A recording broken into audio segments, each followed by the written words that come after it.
তবে করে বাহানা। বরবাদ খ্যাত আলোচিত নির্মাতা মেহেদী হাসান হৃদয় এবার দর্শকদের জন্য নিয়ে আসছেন নতুন একটি ওয়েব ফিল্ম। আপাতত এর নাম রাখা হয়েছে টুটুলের টাকা। তবে নির্মাতা ও প্রযোজনা প্রতিষ্ঠানের পক্ষ থেকে জানানো হয়েছে, মুক্তির আগে ছবিটির নাম পরিবর্তন করা হতে পারে।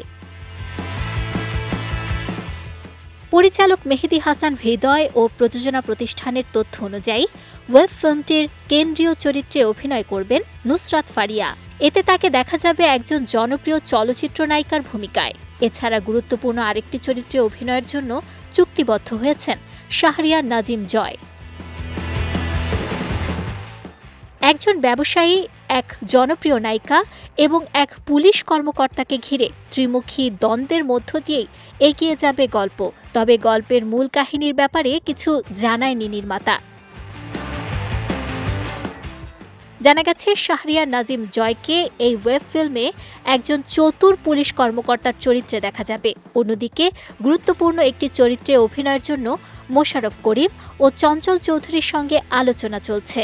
মূলত এই দুই শিল্পীর শিডিউল জটিলতার জন্যেই আটকে আছে আলোচনা। তবে এ বিষয়ে এখনই আনুষ্ঠানিকভাবে কোনো মন্তব্য করতে রাজি নন পরিচালক বা প্রযোজনা প্রতিষ্ঠান।